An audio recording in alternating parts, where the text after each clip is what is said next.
Kazi ya kwanza mlitupatia, tuliwaambia elimu ya watoto wetu ni ya muhimu sana.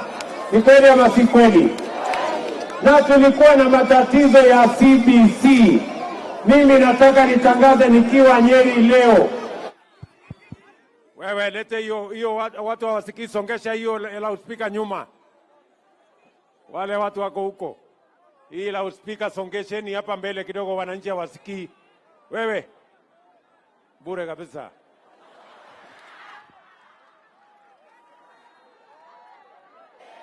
Si ndio? Wewe songesha hiyo loudspeaker irudi nyuma, wananchi wasikie. Wewe mtu ya kuzubaa.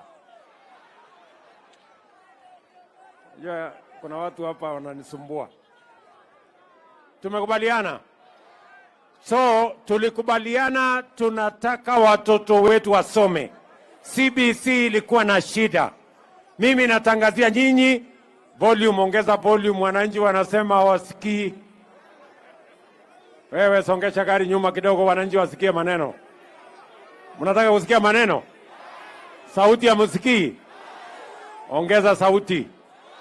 Wananchi wanataka kusikia maneno ya dunia hii inaendelea namna gani.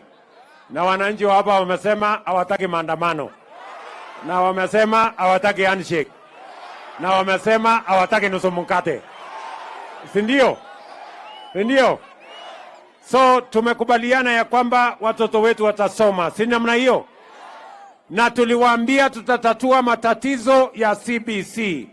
Sasa walimu wetu, wazazi wetu, wote tumekubaliana vile tutasomesha watoto wetu.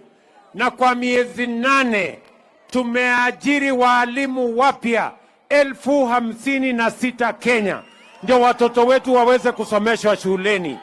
Neguo, tulikubaliana mambo ya kilimo, ya kwamba kilimo itatuzalishia chakula na itatusaidia kuweka pesa kwa mfuko. Neguo, na tuliwaambia tutapunguza gharama ya mbolea. Mbolea ile ilikuwa 7,000, saa hizi tunauza 2,500. Kwa sababu tunataka tumshike mkono mkulima, tuzalishe chakula, mambo ya kahawa, mambo ya chai, tuhakikishe kwamba ni mbolea ni ya bei nafuu, tuongeze productivity, tutumie kilimo kuweka pesa mfukoni, na vile vile tuzalishe chakula ya kutosha, tuondoe aibu ya njaa katika taifa letu la Kenya. Neguo.